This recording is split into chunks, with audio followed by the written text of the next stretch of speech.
we've got a really fun opportunity this afternoon that you all will get to be a part of. I want to thank your principal for letting me be here and for letting the folks from Google be here today to talk about an incredibly important subject. I want to thank your teachers for giving this chance as well so that you all can hear this message. It's an important one too. How many of you spend a little bit of time on the internet? Anybody? Yeah. I figured as much.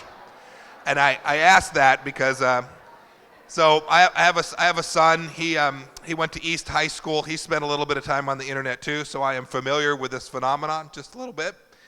But you should know that old folks like me, when we didn't have this opportunity in the same way that you did. When I was your age and in school, we had only libraries and books. We didn't have all the glorious information that you all have literally at the touch of your fingertips. It is an enormous opportunity for you to learn and to investigate subjects that matter to you, things that you care an awful lot about. It gives you the chance to visit with friends in ways that we couldn't too, and to communicate with people all across the world in ways that, just 20 or 25 years ago, no one would have thought possible. And so that is awesome. It's also great because young people like you are out there improving the world already, getting opportunities that when I was your age just didn't exist in the same way. People out creating cures for things that are harming people all across the world, doing good works, volunteering, putting together groups in ways that we couldn't do before. And the internet provides a tool for you to go do all of that. But of course, like with so many things in life, there's always a challenge that is presented as well. And I think what you'll get a chance to hear today that will matter to you a lot is to learn how to go do this, how to go participate, all these great things in a way while you're making sure too to keep yourself safe and your friends safe too. You'll know this, you've heard this message before, but you know that this is a place with enormous opportunity but some risk as well. And so we'll talk today about the things you can do to make sure you do this in a way where you get all the benefits, all the good things that come with this, but while making sure that folks who are out there participating in the internet who maybe just aren't the kindest, nicest people in the world don't do something to take advantage of you or someone in your family. And then I'll say this too. You all have people that you know that are a little bit older than you. You know, your parents, your older siblings, your grandmother or your grandfather, friends. They're not as facile with this technology as you are. They don't know it as well. They're not as familiar with it. They haven't lived it in the same way that you all do. So take what you learned today and share it with them as well. Make sure that they're doing all the right things to make sure that as they participate in this wonderful, new, glorious world, they're doing it in a safe way as well. So I hope everybody has a good time. I hope everybody's got the color paddle that they wanted. And I look forward to being here and learning this right alongside you. Well, hello, everyone. My name is Wendy. And my name's Joey. So first things first, in order for everyone to have fun, it's important that everyone can hear. So in order to do that, if it ever gets a little noisy in here, we're just going to raise our hands up, okay? And that's the signal that we should all quiet down a little bit more so that we can keep going and keep having fun. All right. Sounds great. So we're here today to talk about something that's really important in all of our lives, the internet. We are all online a lot. We can do so many great things with the web. We use it at home to send photos and to send funny cat videos. We use the internet to help research homework. We chat, we text. We even take the web on the go. And I mean literally on the go. Did you know that 75% of Americans use their mobile phones while in the bathroom? Ew, that's gross. Yeah. Especially when you learn that 1 in 5 people have dropped their phones in the toilet. Yeah. Ew. Yeah. But I guess people really do use the internet for a lot of things. So it's hard not to want to stay connected wherever you go. And to start thinking about the different ways in which we use the internet, we're going to play a little game. So if you can all get your paddles, the way that this works is every time on the presentation screen, if you guys see the words game time, you'll know to bring out your paddles. Now the green means true and the red means false. All right, excellent. Looks like everyone's got it. Now let's go ahead and start. First question. Do you use the internet when you do your homework? All right. See a lot of Looks green. about right. Yeah. See some reds? All right. Do you use the internet to follow the Shockers? Everyone? Okay. A lot of you guys Mix. do. Do you use the internet to update your friends on what you did over the weekend? Oh yeah, I a lot see of a lot us. of green on that one. A lot of us do that. Do you use the internet to share photos? Okay. Some reds. A lot of green. Wow, it really does sound like you guys are using the internet a lot. And so we know that there is so much good stuff online and that the power of the web is infinite. But as you may have heard before, with great power comes great responsibility. And just like with so many other things in life, there's smart and not so smart ways of using the internet. So that's why we're here today. We're going to talk about 5 things that we can all do to help keep the internet a wonderful place for everyone, but most importantly for you. All right, so here are the 5 tips. Number 1, to make your online life safe and fun, it's very important to think before you share. The second, we want to show you guys how to protect your stuff online. Third, we'll kind of show you why you should know and use your settings. Fourth, we'll show you ways that you can avoid scams. And fifth, we'll talk about being positive. Great. So our tip number 1 is think before you share. Why do you have to think before you share? Well, it's pretty simple. A lot of the things that you post online, whether it be a comment, a photo, a blog post, we're doing a lot and we're putting a lot of things online. But what we don't always realize is that the things that we post and the things that we share can go far beyond where we want it to sometimes. A lot of people can know a lot about you without ever meeting you. So it's not just about, you and your friends and the way you walk down the hallway or the questions you ask during class or your sports practices. A lot of people can know about you from the posts that you make online, the photos you send, or, the comments that you make about the last school dance. When you start applying to college, when you look for summer jobs, or even when you think about your being part of a sports team, the things you do online impact all of those things. A lot of the things that you share have the potential to go far beyond the places that you meant them to be. Let's take this song, for example. I'm sure a lot of you guys know it. This one, right? Remember this? You guys know that? Yeah. Oppan Gangnam Style. I can't even tell you how many times someone sent me that video. And a year ago, hardly anyone had seen it, but now it's been viewed over 1 billion times, the most in YouTube history. This video went from having no one seeing it to being spread across the world and became viral as one person found it and then continued to forward it along. So the Gangnam Style video is an example of going viral, but in a good way. But there are also bad ways in which something similar can happen. But what if the thing that was going viral was something that was embarrassing or harmful to you or to others? Now, I'm not going to say that it's going to, that something like that would spread all over the world, but it's very possible that, a photo can be spread all over your school campus. And so it's important to always be aware of how far something you post or share can travel. Let's say I sent a photo to someone that I wanted kept personal, but this person doesn't know that I want it kept personal. And so this person sends it to someone else, who sends it to someone else, and before I know it, the whole school has seen this picture that I had wanted to keep personal that whole time. Let's get another example of this, okay? So what is your name? Gary? Hi, Gary. Could you check under your chair for me, please, to see if you have the message I sent you? Did you get it? Okay, cool. Stand up.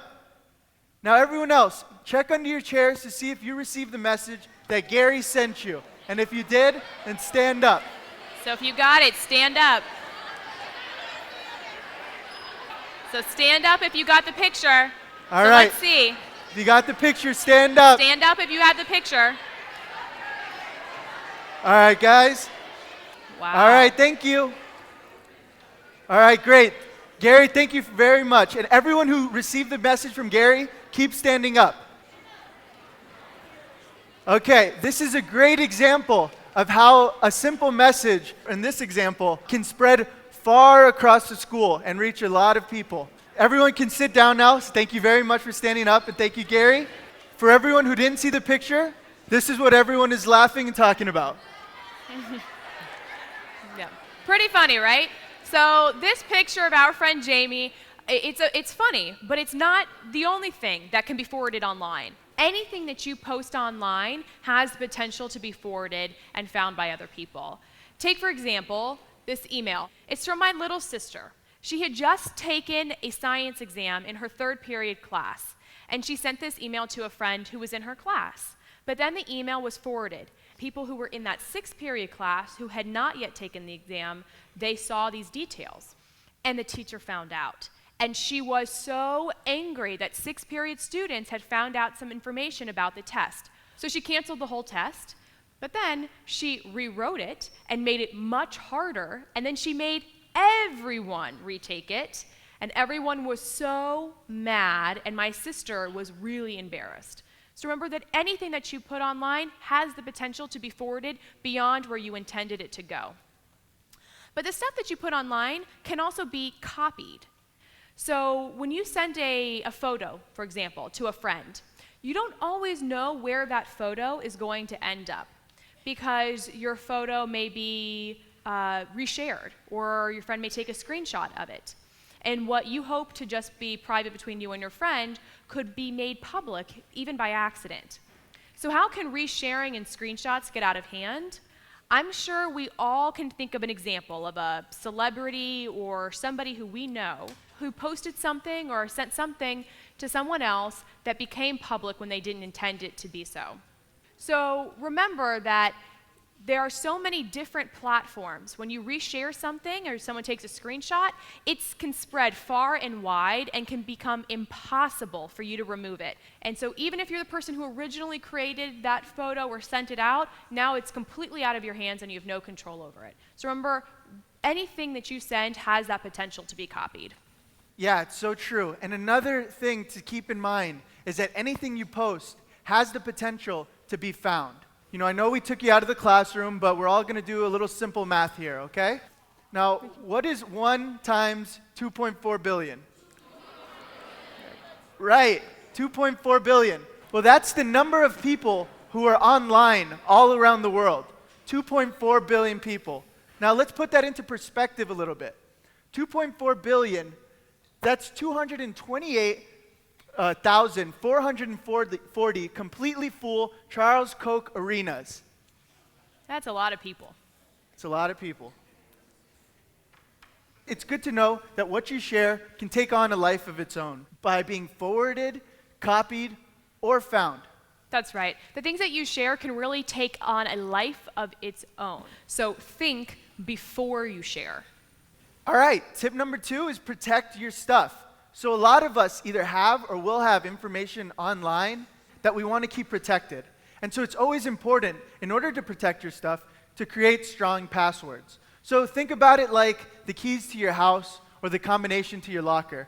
It's important that we kind of create these things, or we have these passwords in place that kind of keep protected all of the things that are important to us and everything that we value. And unfortunately, too many people use really, really weak passwords. So here are the most common weak passwords that people use.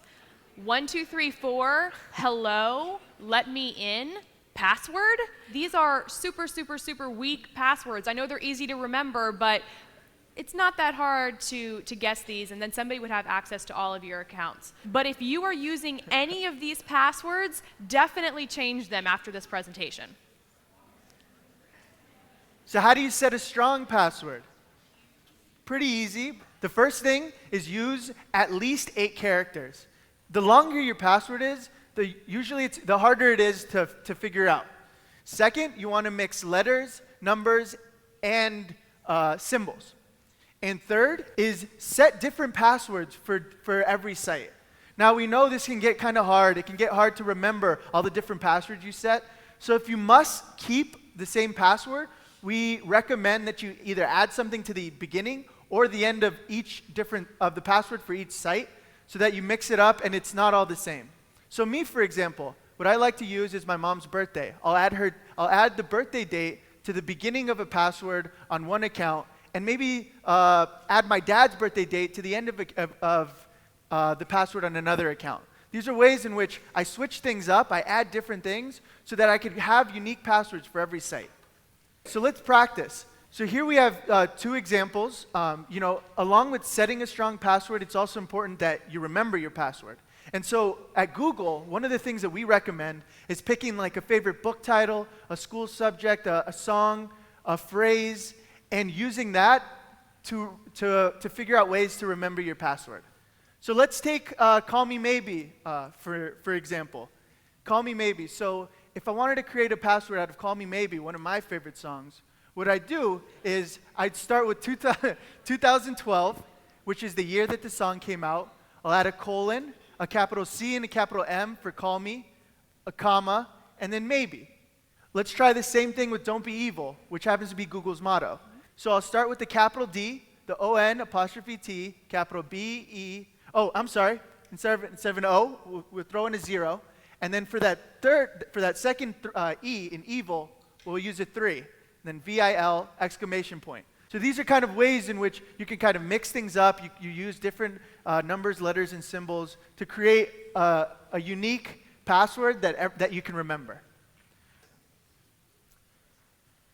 Great. Let's practice in here. I want everyone to kind of sit quietly for 15 seconds and think of a password that you can create from a favorite book, a favorite sports team, a favorite song, or phrase. Now we're going to play a little game.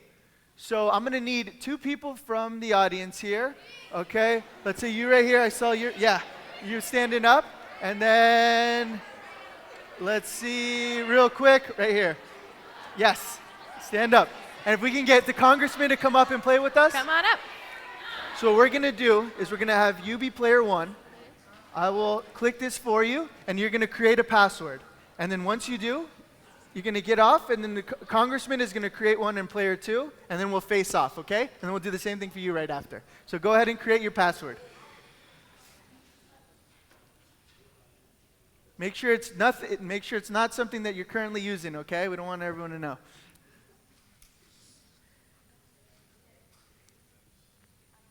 All right, ready? Awesome, good job. I'm sorry, what was your name? Calvin. Calvin, nice to meet you. All right, Congressman. Oh, no, now it's the Congressman's turn. So if you can come up, create your password, and let's see who's is stronger. All right. Thanks, Calvin. We'll get you a T-shirt. Do you want a small? A small work? Okay, cool. All right, now let's see. Oh! It looks like those exclamation points really did it this time. Great job. All right, now let's try with you. What's your name? Kara. All right, now let's put your name in. Or your password, I'm sorry. Okay.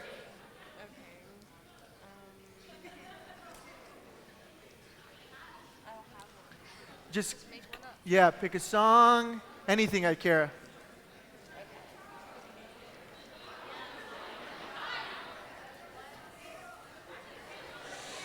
You got it. The song is inappropriate. Never mind. Okay, just pick a book title, maybe a school subject, anything. Okay. That's what you want to do?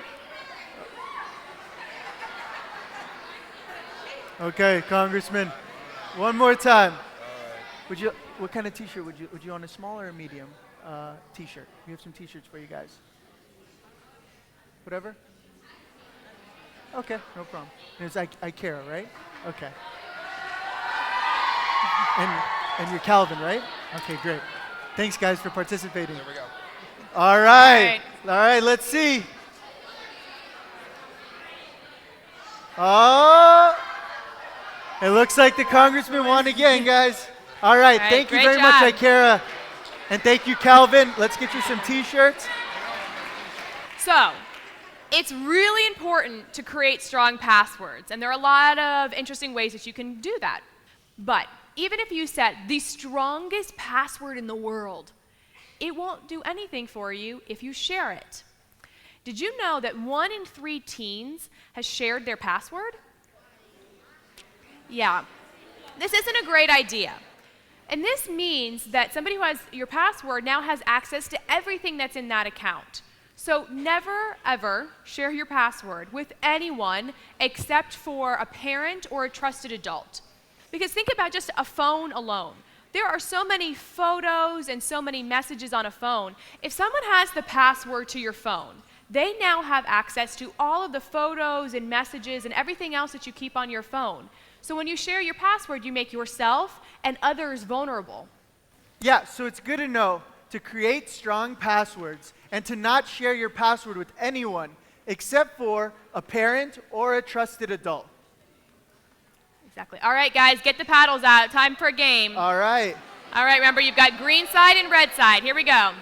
True or false? Only 25% of people have their phone on auto lock. I'm seeing a lot of, okay, I'm seeing a lot of red. What's the answer here? It's actually true. It's true. Only 25%. All right.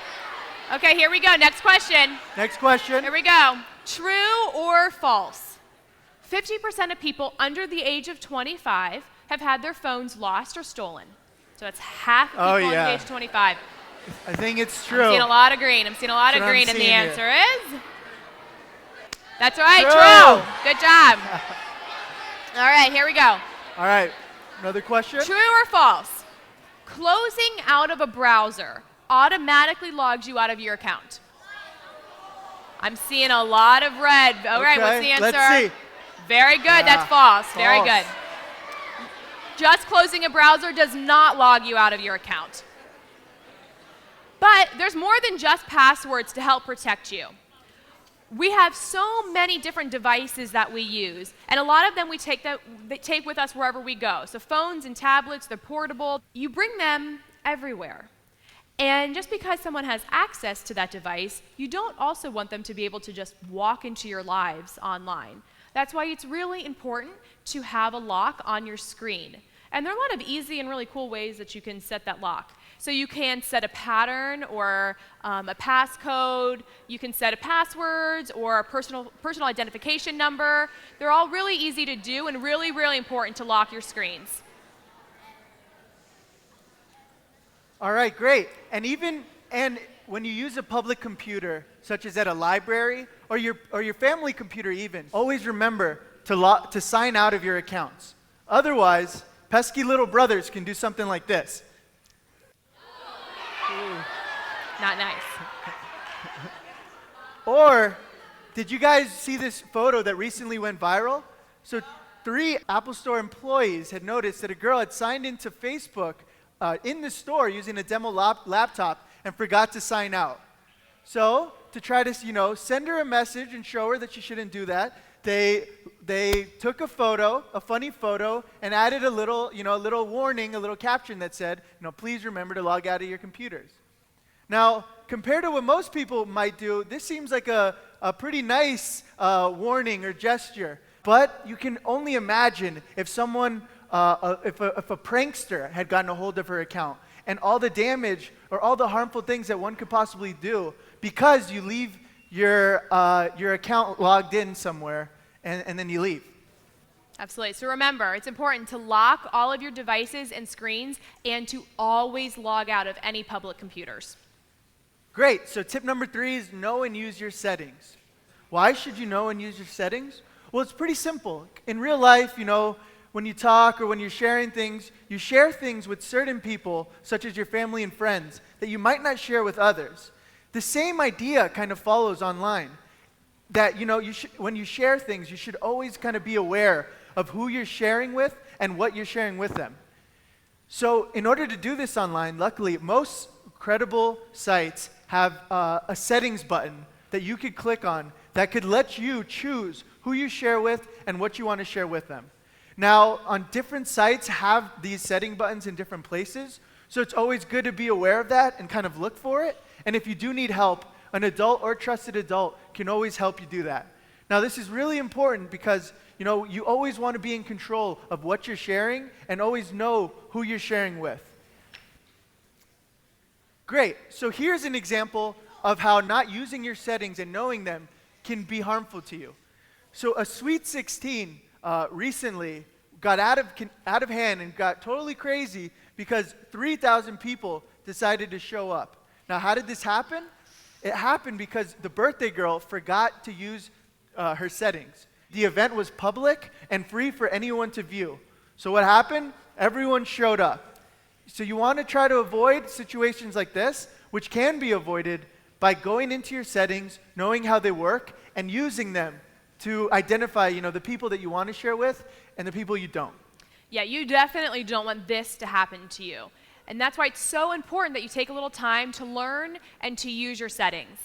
And just the way you share things differently with your family, your friends, and with strangers, the same goes true for everything that you put online. And I mean everything. So your profiles, your photos, your comments, your geotagging, all of those things, you should really control who is seeing those things.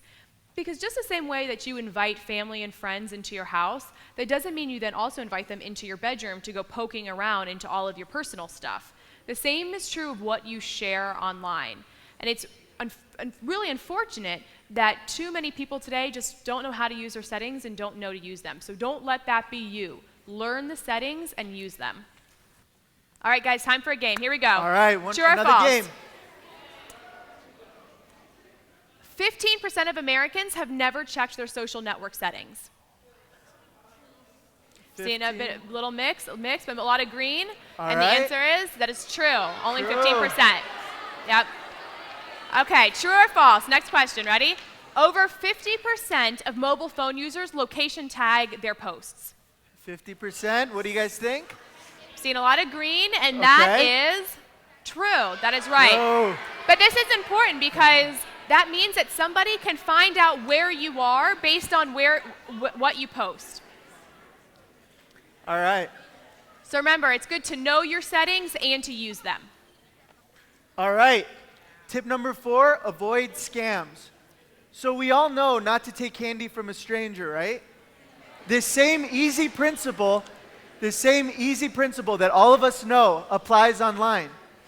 If someone is offering candy or some new shoes or an iPad or even like a trip to Hawaii, you should always be suspicious. These are very common ways for people to, pretend to be giving you something as a way to get your account information and even steal your identity sometimes. And sometimes scammers will try to impersonate someone or something that would seem familiar to you. This is called phishing with a PH. You may have heard this term before, so remember that if something seems a little fishy, it probably is. So let's take this for example. This looks like my friend's account.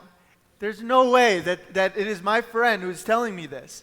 This is an example of phishing, where someone will get a hold of an account and make a comment that you think is real, but when you click the link, it could ask you to, for your personal information, or it could download some bad, harmful software on your computer.